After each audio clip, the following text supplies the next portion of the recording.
하시니. 아멘. 오늘 말씀의 제목은 믿음의 싸움입니다. 어제는 기도에 대해서 말씀을 드렸고 오늘은 믿음에 대한 말씀입니다. 분명히 다른 주제입니다. 그런데 제 마음에 하나님은 어쩌면 이렇게 정확한 말씀을 정확한 때에 선포하실까 하는 생각이 거듭거듭 들어집니다. 사실 이 말씀을 묵상하며 하나님의 깊은 은혜를 저는 더 깊이 누릴 수 있었던 것은 주일날 제가 요한복음 12장 말씀에 그 본문을 가지고 설교할 내용이 바로 이 내용과 똑같기 때문에 그렇습니다. 사실 지난주에도 믿느냐? 안 믿느냐라는 제목으로 말씀을 드렸잖아요. 그것에 이어지는 말씀을 묵상하고 있었는데 믿음의 싸움이라는 내용을 쭉 전개해서 읽어보니 동일한 메시지를 선포하고 있더라고요. 오늘 말씀에서 주님께서는 내 말이 내가 믿으면 하나님의 영광을 보리라 하십니다. 여러분, 근데 이 말씀은 뒤집으면 어떻게 되는 것입니까? 안 믿으면 어떻게 되는 것입니까? 보지 못하는 겁니다. 그러니까 이 보지 못한다라는 말을 여러분이 가볍게 여기면 안 됩니다. 내 눈앞에서 일어나는데 나는 무관한 겁니다. 예수님이 행하시는 표적과 기적과 구원의 역사와 놀라운 천국의 메시지가 선포되는데 그 엄청난 일들을 위한 하나님의 사역이 예수 그리스도를 통해 다른 사람도 아니고 하나님의 아들 약속된 메시아 예수 그리스도를 통해 눈앞에서 행해지는데 나와는 상관없는 겁니다. 이게 영광을 보지 못한다는 의미입니다. 엄청난 것 아닙니까?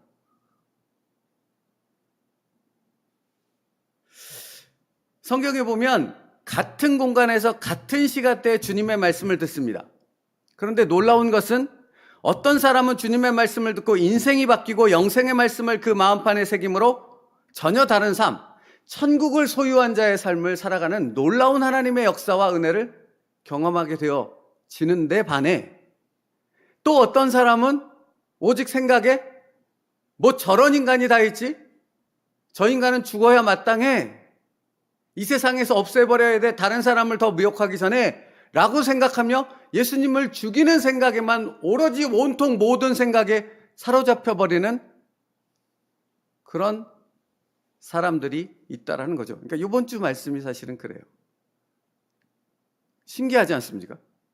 같은 시대, 같은 공간, 같은 말씀을 듣고 있는데 어떤 이들은 놀라운 하나님의 은혜와 천국의 기쁨을 정말 그 끝을 알 수 없을 만큼의 그 은혜를 누리는데 어떤 이들은 그것을 선포하고 있는 예수 그리스도를 죽이겠다 하는 생각에만 오직 몰입이 되고 있다는 겁니다. 여러분, 요한복음 13장에 예수님이 이제 십자가의 죽음을 맞이하기 위해서 제자들과 이렇게 식사를 하며 얘기를 나누는 최후의 만찬이 이루어지지 않습니까? 그때 너희 중에 하나가 나를 팔리라. 그러면서 예수님은 얼마나 놀라운 그 마지막 말씀 은혜들을 제자들에게 선포했겠습니까? 그런데 그 중에 한 사람 가룟 유다는 뭐 했어요? 예수를 팔기로 결심하고 나가지 않습니까? 사단이 그 마음을 완전히 장악하는 사단이 그 마음에 들어갔더라는 표현 가운데 드러나는 것처럼 그렇게 행동한다는 것입니다. 그 놀라운 말씀, 그 최후의 만찬이 이루어지는 그 자리에서 여러분 이것을 나와 상관없는 말씀으로 들으면 정말 큰일 나는 겁니다. 이것은 나와 너무 직결되어 있는 내 신앙생활과 너무 분명하게 연결되어 있는 아주 중요한 말씀이라 하는 것이에요. 그러니까 내가 하나님의 은혜를 받을 수 있는 그 자리에서 시험에 빠질 수도 있는 것입니다. 그런데 그렇다면 은혜의 자리, 믿음의 자리, 하나님의 영광을 보는 자리와 시험, 하나님을 대적하는 그 자리로 이 구분되는 이 선택은, 이 나눠지는 이것은, 이 결과는 무엇으로부터 시작되는가? 나의 선택으로부터. 내가 믿느냐, 안 믿느냐 하는 것에서부터. 지금 선포되어지는 그 말씀이 내게 주시는 전능하신 하나님의 말씀인가를 내가 받느냐, 안 받느냐에 따라서 이것이 나눠지게 된다는 겁니다. 이것은 부인할 수 없는 명확한 사실이라는 것이죠. 그래서 늘 말씀드립니다만 사단은 중간지대가 있다고 우리에게 유혹한다는 것입니다.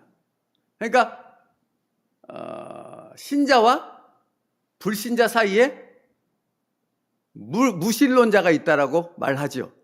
근데 성경은 없다고요. 그런 건 없다고요. 신자와 믿는 자와 안 믿는 자만 존재합니다. 그러니까 자기가 무신론자라고 주장하는 사람은 어디에 속한 거예요? 안 믿는 자에 속한다는 말이에요. 그걸 드러내는 것뿐이에요. 근데 이것을 포장하고 싶은 거죠. 좀 다른 사람에게 좀 뭔가 좀 다른 존재라는 것을 나타내고 싶어서 그렇게 사단에게 속아서 그런 것처럼 하는 것이죠. 우리도 똑같습니다. 교회 안에도 똑같습니다. 이 공동체 안에서 동일하게 예배를 드리고 동일하게 하나님의 놀라운 말씀을 듣는데 여기도 두 그룹으로 나눠진다는 겁니다. 믿는 자와 안 믿는 자, 중간지대에 있는 사람은 없습니다. 안 믿는 자일 뿐인 것이죠. 그러면 예수님께서 오늘 뭐라고 말씀하는 것입니까? 우리를 향해 너는 안 믿는 자에게 속하지 말고 여기에 속하지 말고 믿는 자가 되라. 하나님의 영광을 보고 누리는 자가 되라 하시는 겁니다. 근데 여러분, 그러려면 뭐가 필요해요? 어떤 과정이 필요하냐고요? 분명히 나는 두 가지 상황을 직면할 것입니다. 내가 어디를 선택할 것인가 하는 부분에 대한 그 상황을 나는 직면한다고요. 매 순간마다.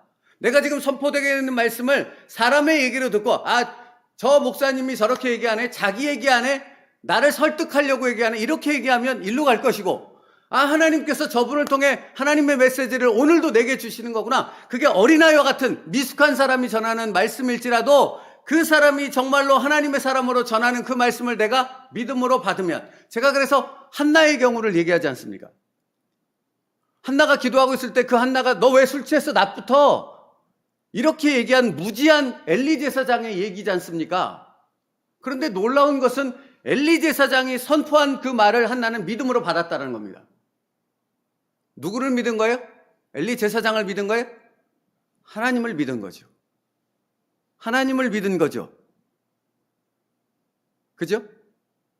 내 믿음대로 될지어다. 한나의 믿음대로 하나님은 응답하시지 않습니까? 여러분, 그러니까 내가 중요한 거라니까요.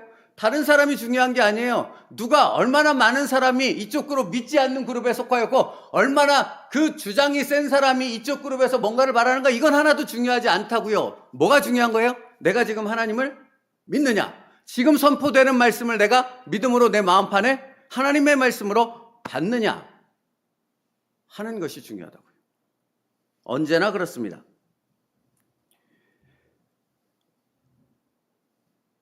그러므로 여러분, 내 말이 내가 믿으면 하나님의 영광을 보리라 하는 말에는 우리의 신앙생활 가운데는 날마다 믿음의 싸움이 있다라는 것을 전제하고 있는 겁니다. 여러분, 날마다 믿음의 싸움이 있습니다. 한순간도 이 믿음의 싸움을 벗어나는 때가 없다라는 것입니다. 그러면 믿음의 싸움이라는 것은 다른 말로 표현하면 무슨 말이 되는 것입니까? 내가 지금 믿느냐 안 믿느냐, 어떤 선택을 하느냐의 싸움이라는 것이죠.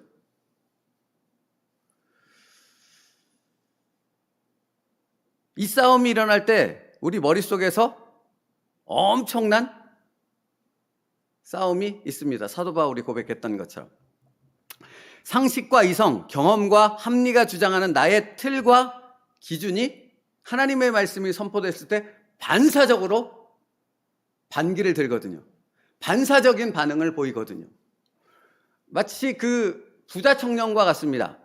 주님, 어떻게 하면 영생을 얻을 수 있습니까? 가서 주의 말씀을 다 지키고 와, 율법을 다 지키고, 내가 다 지켰습니다. 그래? 예수님이 웃으셨던 것 같아요. 제가 그 말씀을 읽을 때마다 그냥 그런 개인적인 느낌이 듭니다. 그를 사랑했다고 표현하고 있거든요. 그를 사랑하셔서 주님이 그 부자 청년에게 뭐라고 말합니까? 네가 가지고 있는 재산 다 팔아서 가난한 자들에게 나눠주고 너는 나를 따라. 이게 뭡니까? 그가 말한 영생 아닙니까? 그죠? 그 얘기를 했더니 하자마자 여기서부터 뭐가 올라온 거야? 상식과 경험, 그가 가지고 있는 합리와 논리적인 생각들이 여기서 훅 하고 반기를 드는 거 아닙니까?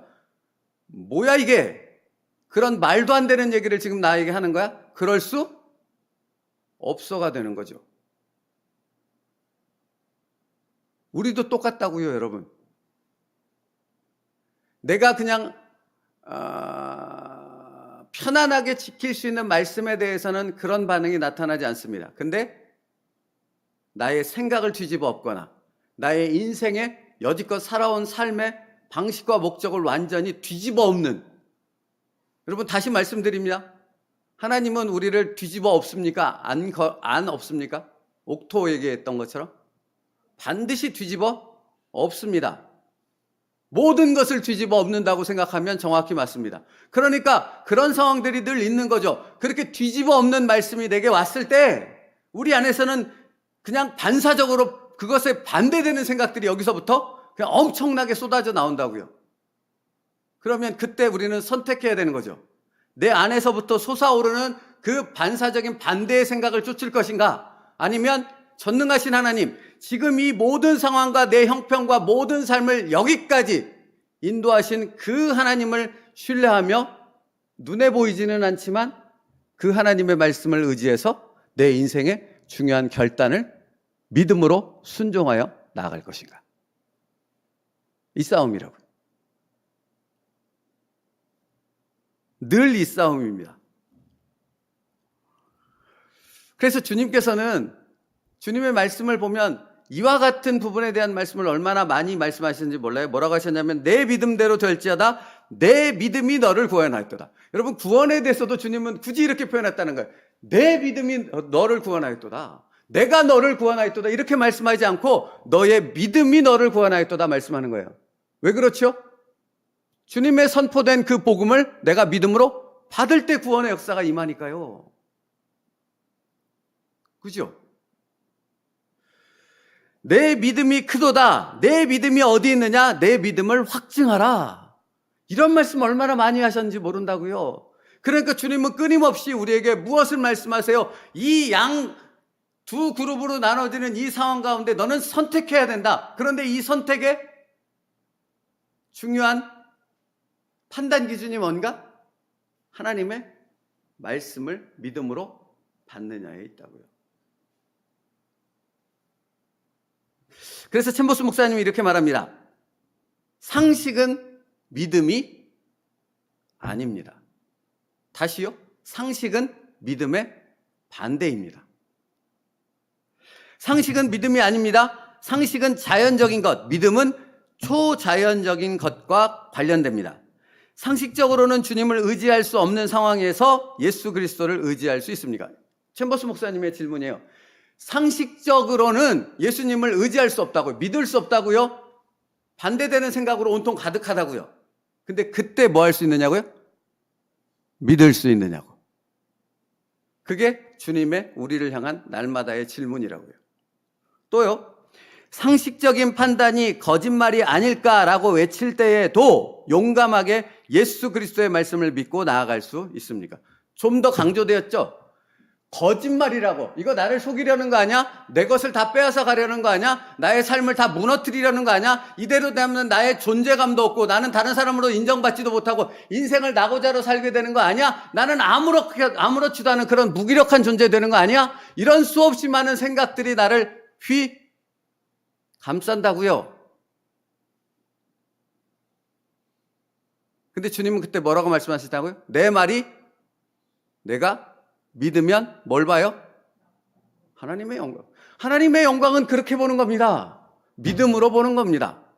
믿음으로 순종할 때 보는 겁니다. 그렇지 않고서 다른 방법은 없습니다. 없습니다. 가짜지요. 그래서 여러분 계속해서 주일부터 말씀드리고 있습니다만 믿음은 시선이며 용기는 믿음에서부터 나온다고요. 다니엘의 세 친구, 또 다니엘을 기억하십니까? 여러분, 다니엘은 예루살렘을 향해 3번 기도했고 이것을 트집 잡아서 다른 데서는 다니엘을 트집 잡아 무너뜨릴 수 있는 방법이 없으니까 이걸 가지고 다니엘을 무너뜨리려 한다는 것을 다니엘은 알았어요? 알았다고요.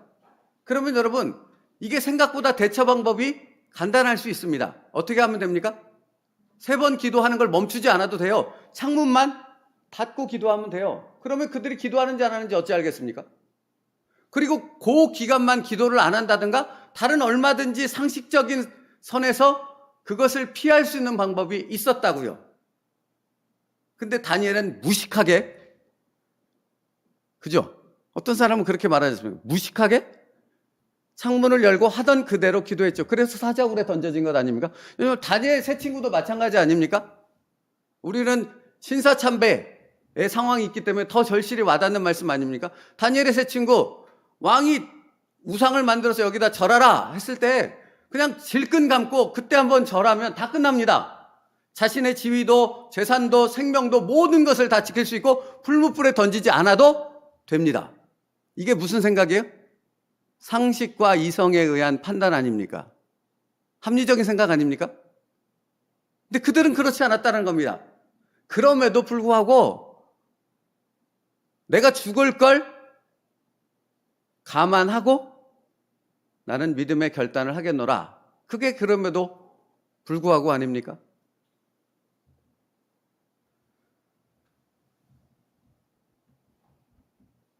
여러분, 그게 믿음이라고 성경은 말하고 있다고요. 명확하게. 그러므로 여러분 기억하십시오. 상식은 믿음이 아닙니다. 여러분의 상식과 이성과 합리와 논리를 가지고 여러분의 지난 살아왔던 경험과 세상적인 어떤 판단 기준을 갖고 교회에 와서 믿음 생활하겠다? 그 사람은 폭망합니다. 제가 왜 폭망한다고 말하는지 아십니까? 차라리 안 믿는 것보다도 더 비참한 삶을 만나게 될 것이기 때문에 그렇다고요. 그러니까 이런 예 드렸잖아요. 안 믿는 사람이 맥주 마시는 건 쉽잖아요. 시원한 맥주 마시면 얼마나 그 자기의 스트레스를 풀겠냐고요. 근데 믿는 사람이 맥주를 마시면 어떻게 되는 겁니까? 이거 들면서 먹어도 돼? 먹으면 괜찮을까? 아, 이거 하나님 혼나는 건 아닐까? 이 고민들이 그 스트레스를 풀기 위해서 마시는 게 아니라 더 큰 고민에 휩싸이게 된다고요. 그러니까 폭망한다니까요. 그러니까 여러분, 우리는 하나님께서 이 자리로 부르셨잖아요. 구원의 방주로, 교회 공동체 안으로 우리를 부르셨잖아요. 그러니까 끊임없이 이 상식의, 이성의 틀들을, 내 주장의 틀들을, 내가 가진 틀들을 깨뜨리지 않으면 나는 신앙생활이 은혜가 되는 것이 아니라 날마다 그냥 번민과 갈등에 휩싸여서 사는 시간밖에 되지 않아요. 그런데 이걸 깨뜨리는 건 딱 한 가지 방법밖에 없다고요. 뭐요? 믿으면. 오늘 챔버스 목사님 말씀 너무 좋아요. 나중에 꼭 읽어보세요. 뭐라고 말하냐면, 변화산상에서는 네, 그렇습니다. 나는 하나님께서 그 일을 하실 수 있다고 믿습니다. 라고 말하기 쉽지만, 변화산상에서는, 거기는 아무도 없지 않습니까? 예수님과 나 뿐이지 않습니까? 그런데 보십시오. 거기서 변화산에서 그렇게 네, 믿습니다. 그렇게 말하기 쉽지만, 악령으로 가득 찬 계곡으로 내려오면 당신의 변화산상에서의 모든 믿음을 비아냥거리는 사건들을 대면해야 합니다. 이게 무슨 말인지 아시겠냐고요. 그러니까 왜 여러분 시간이 다 됐는데 여러분 보십시오. 기도원에서 은혜 충만하게 받아서 내려올 때 어디서부터 시험 든다고 얘기하는데 그게 다 통해요? 사람들 가운데 공감을 잘하네요. 버스 안에서부터. 옛날에 버스 타고 다녔으니까. 그죠? 가정에서부터, 자기하고 가장 가까운 사람에서부터 시험이 일어나요. 그게 무슨 말이에요? 우리가 은혜의 자리, 예수님의 말씀의 자리, 거기서는 아멘 하기 쉽다니까. 여기 예배당에서는 아멘 할렐루야가 쉽습니다. 근데 정작 여기서의 아멘 할렐루야는 어디로 나아가야 되는 믿음의 담대한 고백으로 순종으로 이어져야 하냐고요. 여러분이 저 문을 받고 열고 나아가는 그 자리, 여러분의 가정, 여러분의 직장, 여러분이 살아가는 이 세상의 삶의 터전에서 바로 거기서 내가 아멘했던 그 아멘의 순종의 믿음의 결단이 일어나야 한다고요. 그게 뭐라고요? 그게 진정한 믿음이라고요. 그러면 하나님은 무엇을 우리에게 요구하십니까? 여기서 아멘하고 끝나는 것을 요구하시는 것이 아니죠. 정말로 그 상황을 직면했을 때 내가 말씀을 부여잡고 믿음으로 나를 죽이는 순종으로 나아갈 수 있느냐. 그게 중요하다고요. 그래서 보십시오. 이렇게 표현해요. 믿음의 체계적 사고가 내 마음에 자명할 때마다 오히려 그와 상반되는 현실을 만나게 됩니다. 믿음의 사람은 반드시 그래요. 내 안에 어떤 은혜를 받고 믿음의 어떤 말씀을 붙잡는 뭐가 있을 때 그때 이것에 반대되는 상황과 어떤 사람들의 말과 어떤 도전을 반드시 받는다고요. 반드시. 가령 하나님께서는 나의 모든 필요를 채우신다고 믿는다고 고백하는 순간 나는 궁핍해지고 미래가 보이지 않습니다. 그러니까 하나님이 모든 것을 아십니다. 하나님은 모든 것을 채우십니다. 하나님은 내 기도에 응답하십니다. 이런 은혜에 충만해 있을 때 나는 이 반대의 상황 가운데 뭐를 경험해요? 이와 반대되는 상황, 오히려 나를 궁핍하고 아무것도 내 뜻대로 되어지지 않고 계획대로 되어지지 않는 그런 상황을 만나게 되어진다고요. 그러면 여러분 이때 분별해야 된다고요. 믿음으로 말씀 안에서 무엇을 이게 영적인 믿음의 싸움이 시작된 거구나. 내가 하나님의 사람이 되어졌기에 이 놀라운 믿음의 선한 싸움이 시작된 거구나. 이 판단이 서면, 이 분별이 서면 결단이 쉬워질 수 있는 겁니다. 분별이 안 되면 엉망진창이 되는 거죠. 그냥 혼란 속에 휩싸이지만 분별이 되면 그렇지. 이때 주님이 뭐라고 말씀하셨어? 내 말이 내가 믿으면 하나님의 영광을 보리라. 그러면 아멘이 되는 겁니다. 그러니까 믿음은 말씀에 있다니까요. 말씀에서 출발한다니까요. 말씀을 알지 못하고서는 믿음의 삶을 살아갈 수 없습니다. 시간이 다 돼서 여기서 마치겠습니다. 그러나 뒤에 더 깊은 은혜의 얘기들을 챔버스 목사님 말씀하십니다. 여러분, 믿음은 삶입니다. 머리가 아니고요. 우리의 실제 삶에서 날마다 그 싸움이 있습니다. 근데 이 싸움은 우리를 괴롭히기 위한 것이 아니고 우리를 그 믿음의 싸움과 시험을 통해 더 믿음의 큰 은혜 안으로 놀라운 그 영적 세계와 하나님의 천국의 기쁨을 누리게 하기 위한 하나님의 이끄심이 그 안에 있다고요. 그러므로 여러분, 이 은혜를 누릴 수 있는 믿음의 싸움의 승리자들이 되어지길 주님의 이름으로 축복합니다. 기도하겠습니다. 살아계신 하나님, 오늘도 믿음의 싸움이 있음을 압니다. 아버지 하나님, 그러므로 이 믿음의 선한 싸움에 있어서 오직 하나님의 말씀만을 붙잡고 그 말씀을 신뢰함으로 전능하신 하나님께서 이 모든 상황을 아시며 이 모든 상황을 내게 허락하신 분명한 하나님의 뜻과 목적이 있다는 것을 알고 그 하나님의 뜻 앞에 부합하는 믿음의 순종으로 나아가는 하나님의 사람들 되게 하여 주시옵소서. 그래서 오늘 주님의 말씀처럼 믿으면 하나님의 영광을 보리라 한 그 말씀이 우리의 삶에서 이루어지게 하여 주시옵소서. 예수님의 이름으로 기도 올려옵나이다. 아멘.